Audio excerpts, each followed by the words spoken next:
Alright, in this video we'll be covering how to model a coffee pot using orthographic views, just like this. Look at your orthographic views, usually have a top, side, and another side, maybe a front view. And what you want to do is have a strategy. So in my case, I know this object is relatively symmetrical, and I know there's some odd things that are not symmetrical. So in this view, you have this kind of spout and you have the handle. Those are generally the non-symmetrical points off this center point. So you want to go ahead and mark a center point. This will be used for an axis later in the video.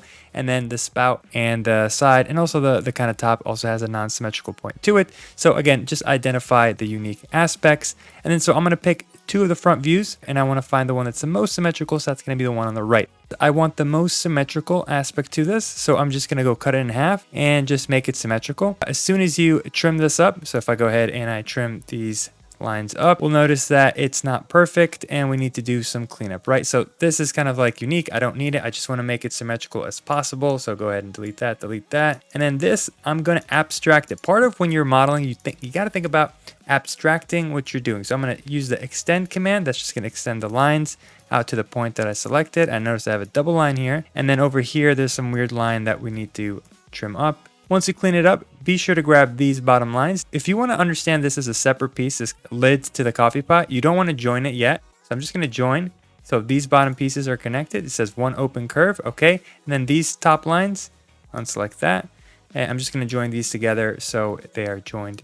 Okay, so it says one open curve as well. And now as soon as I have that, again, this is an abstraction. It's not a one-to-one because we're slowly adding detail. We're going to add the base point and then we add the detail that are unique to the specific object. Okay, but again, you got to think abstractly here. So once we get that, we can go ahead and revolve it. So I'm just going to go ahead and grab this. So now you want to go into perspective. You're going to rotate this. Once you have rotated it, you can go ahead and revolve the two curves. Now you can do it individually. I'm just going to do it one by one, just to explain what's going on here. I'm going to type the command revolve. And what this does is going to revolve this curve around a certain angle. In my case, it can be 360 based off the center axis. So this is the center axis, right?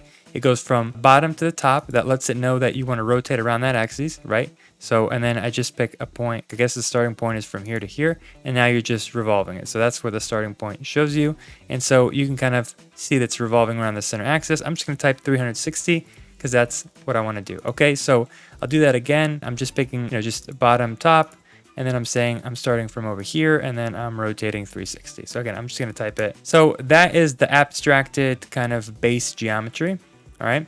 And I have an example of it right here. One thing you might notice is that there's more detail on this version of the lid than the version that we have here, right? So what you want to do is take the top piece. If I scroll back real quick, that's the top piece right there, right? And we're going to abstract that the same way. As you can see, I took off some of the weird pieces over here. And what I'm going to do is I'm just going to trim it up, right? I'm just going to split it in half just like this. And in some cases, there's like a weird divot. And it's on the top of these coffee pots. Originally drawn, it didn't have that divot, so I'm just simply adding the divot. That's all that's happening there. To make your life easier, you see that this is kind of being pancaked, so you have like three pieces on top of each other. It's probably just easier to just trim these and make them one object. Just gonna explode these lines, okay, and then I'm gonna trim them. So now I'm just gonna rejoin these together, and then now I'm gonna revolve, okay? So we'll revolve this from the center point, indicate that, and then type 360. And there we go. Okay, so we got a perfect closed poly surface. It says that right up there. And that's the same thing as this. Okay, so you might go ahead and copy this object using the center point to the object we made before, which is, this coffee pot. I'll just move it here. This is the one we made together. And you'll notice it doesn't actually align perfectly. There's a few things that are off. One, that you just need to align it to the top of the coffee pot. So I'll do that. I'll pick kind of the bottom lip over here. And I'll say it's going to line right there. So by the way, you just use the move command and then you have the option for normal or vertical. I select vertical or just type V. It does the same thing and it locks your object as soon as you pick the point you want to move it from, moving vertically up and down. So that's an easy way of doing that. Probably wondering why this isn't lining up, why it's not reaching the full width. If you remember that I abstracted this by cutting it symmetrically, you might notice that this side from here to here was longer. So we had to abstract, but what that means is we don't get accuracy, right? So we're going to have to go ahead and scale that up. You're going to use the command scale 2D, and then you're going to scale from the center point to our reference point. This reference point is to the outer edge of the existing pot lid. And then I'm going to reference it to, I just hit tab, by the way, just to lock in its direction. So then I can just snap to where I need to go to.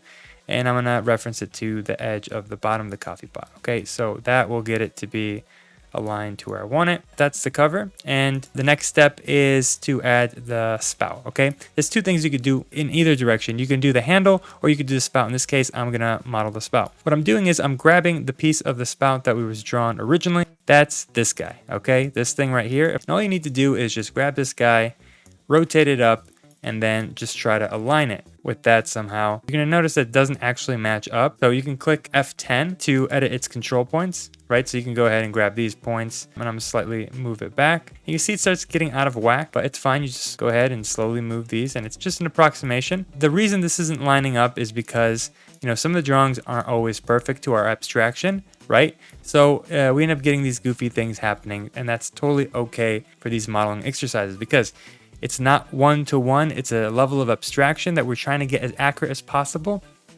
and kind of meeting in the middle. Like we abstracted the bottom of the coffee pot, and now we need to abstract the spout a little bit. Things may not line up when you're using these orthographic because depending on who you are and how you draw, you may not accurately draw the things perfectly. So that's just how it goes, and that's not going to stop you from 3D modeling. You just have to figure out ways of abstracting and adjusting. Anyway, the point is we have this kind of wireframe with our 3D model that's mapping out what we want to do in the elevation, and you're going to need to go to the next step, the top curve, which is this fella right here, copy this, and then you're just going to move this down. Let's move that down to this. Once you do that, again, sometimes your curves might look funny. You can go ahead and rebuild them.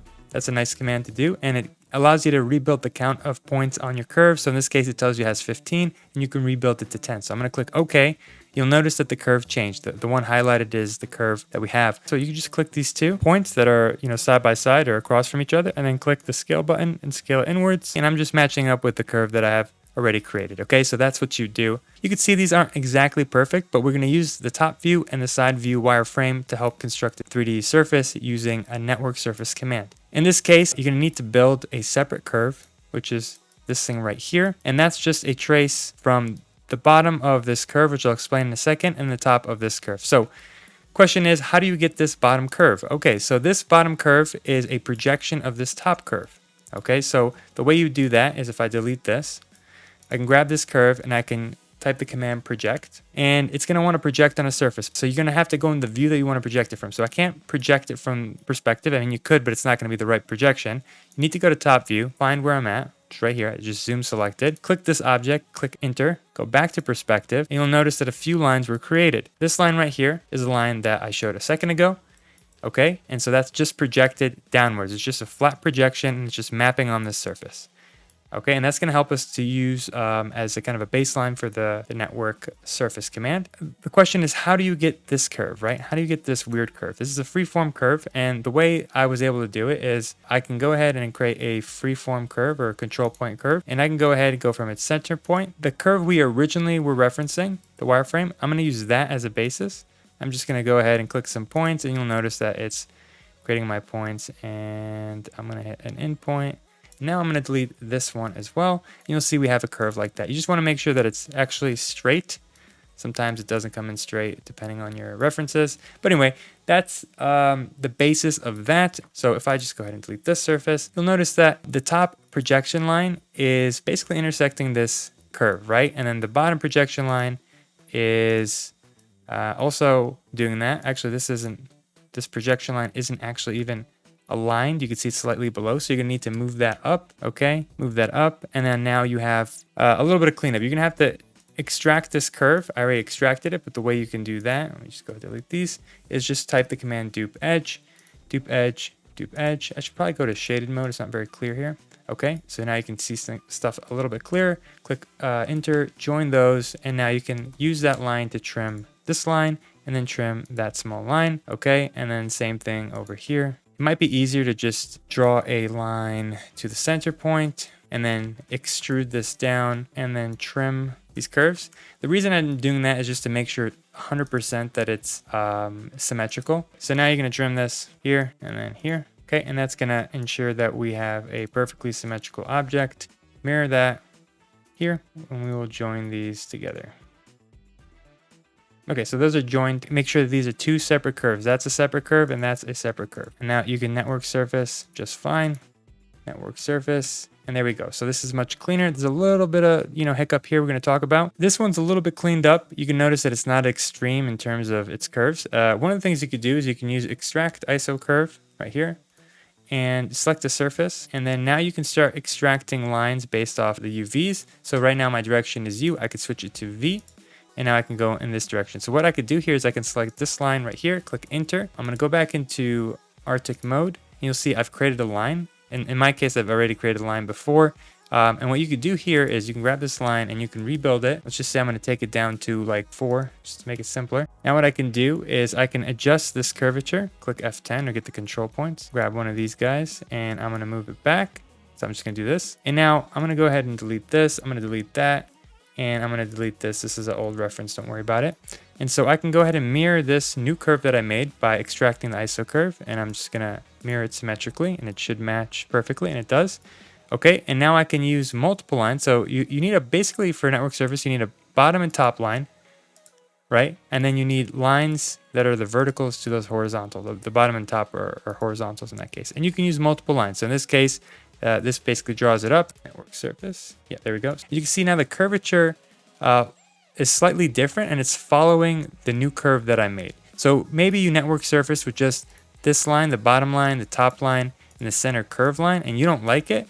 You can always go ahead and extract ISO curves to create new curves and then adjust basically their profiles. Okay. So in that case, that's just fine.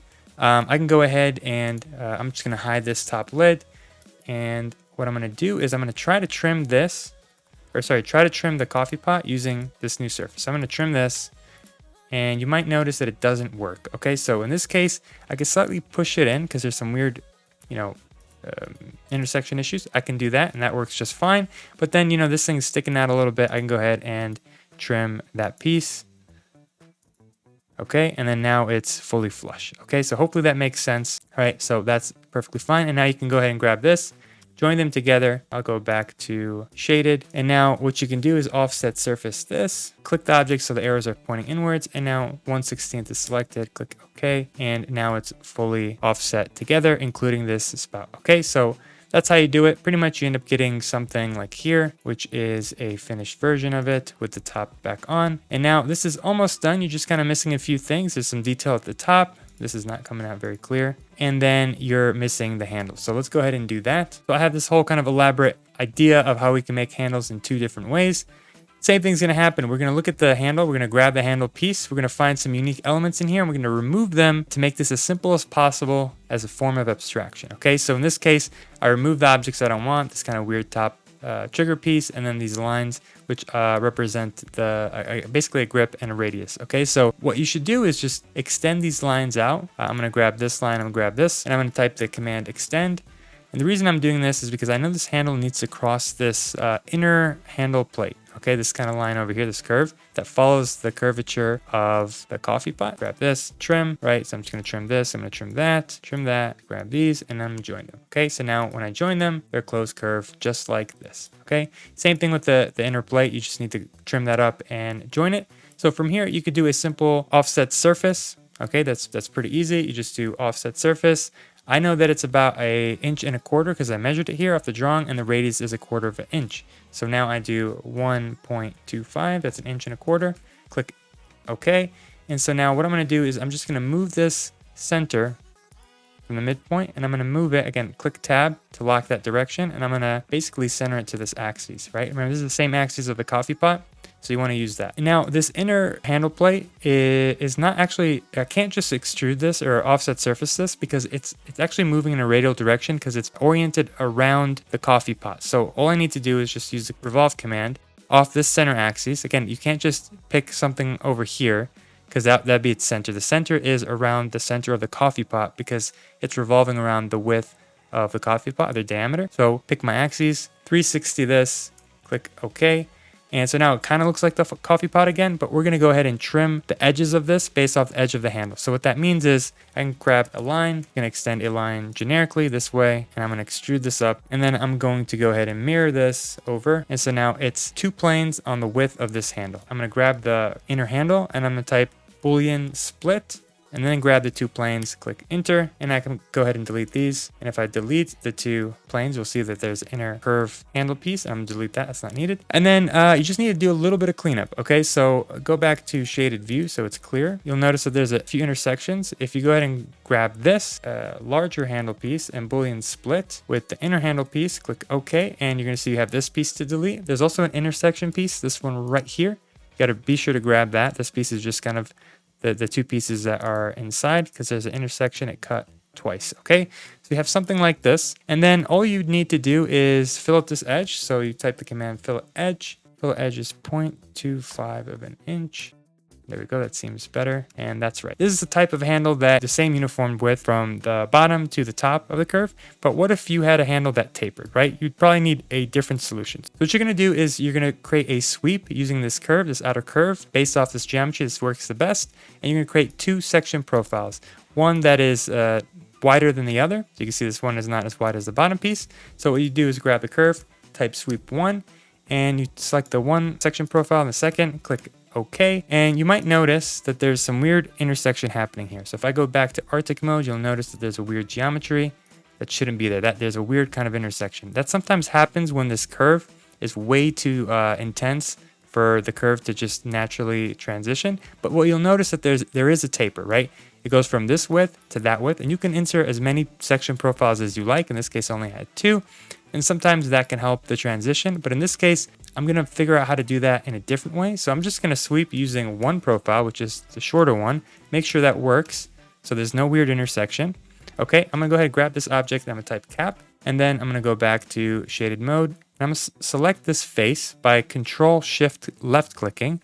Right, you can see now I'm highlighting the object. I can move it, of course. It's going to adjust it, but I don't want to do that. I'm going to select it again, and what I'm going to do is I'm going to type the command scale 1D from its center point to this width, and I'm going to change it into the Y direction. You can see I'm basically snapping it to the width of that profile, and then I'm going to go ahead and scale 1D again from this bottom corner to the top, and now I'm adjusting the Z up to this height point, and now we get something that is tapering, and we're not getting that weird geometry, okay? It shouldn't intersect at least anywhere near as much as doing it before. And so that's kind of a manual way of doing it. A little bit extra steps in case it fails. From here, you basically just repeat the same exact steps as we did before. You can go ahead and grab this and then revolve 360, okay? And then you can go ahead and trim that up as we did before. In this case, because it's tapering, you might need to create a different situation of a plane that's tapering on this edge so you can get the proper cut. So once you get this, you just need to use the fillet edge command, fillet edge, and it's same thing as the 0.25 radius. I'm not going to change that. Select this edge and that edge, click OK with enter command, and there we go. That's our tapered handle. Same thing as the other one, but in this case, the profile is a little bit tapered. Sometimes you'll see that with handles. All you need to do now is just grab this handle and copy it over to your pot. This is an example where I've attached the handle, and in addition, we're going to add some of these details that are basically cutouts from the top, and there's a cutout with the top over here to let, I guess, more coffee come out from the spout. I'm getting these lines directly from the top view. So if I scroll back to the top view, you'll notice that there are a few lines right here. You have this, and this opening, and then you have this opening, and you have that cutout. So that's what we're doing. I just grab these lines and I copy them over here, okay, just to save some time in the video. And what I'm going to do is I'm basically just extruding this curve down, and you could simply just Boolean split this curve plane, click enter, and now you can just go ahead and delete that. You can delete that. There you go. You have a version that has the cutout. And then similarly, I'm just going to move on to this step. You can extrude those other lines down so you get these kind of solid masses. Okay, when you extrude them, just be sure to cap them. If they're not capped, this next step won't work. These need to be closed poly surfaces. You can see it says one closed poly surface. If they're not closed, just type the command cap. And once you do that, you can go ahead and select this object and type the command Boolean. Not split. You could do split, but Boolean difference is probably going to be quicker. And what that's going to do is going to select a cutting object. You can select these. When it cuts, it's going to remove the cutting objects completely. It's going to be just a cutout. So click OK, and there you go. You have something just like this with the cutout. And we're pretty much done with the 3D modeling aspect. Okay, so it looks something like this. You can create an exploded version, right? You probably want to create an exploded version for some interesting views. Okay, and I have an example all the way back here that had some hidden lines to it. Might make it a slightly better. Okay, and these are simply just lines that I've drew upwards.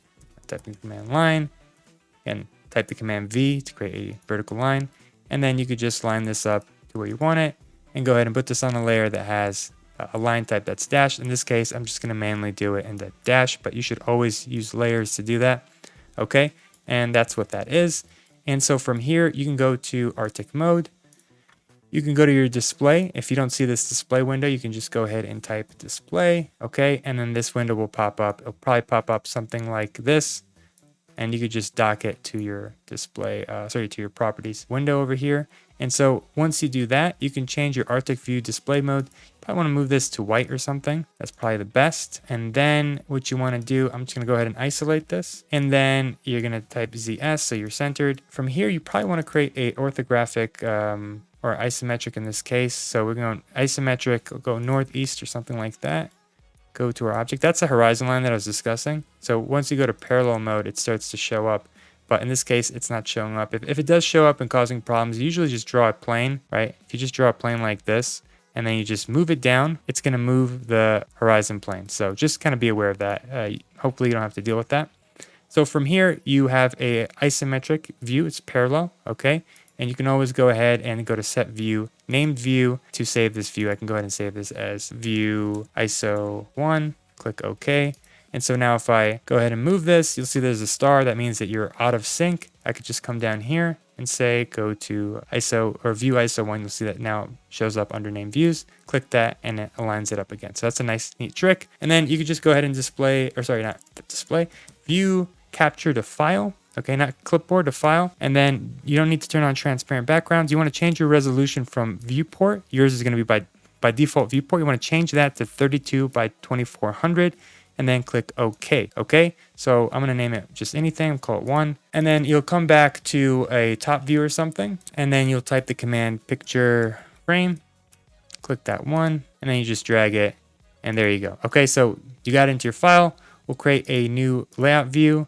That's going to be 24 by 24 inches. Click OK. And then I'm just going to zoom into this area. If I have 3 views, as you might, or 1 or whatever it might be, you just kind of line them up, right? So in this case, I might be setting up for a 3rd view, however you see fit. So I can just scale, not scale 1D, just scale this, and then try to align this. So that's an example of putting 3 images on 1 page. And then you just print it. Okay, so that's pretty much it. Hopefully you learned a thing or two. If you have any questions, leave them in the comments below and have a good one.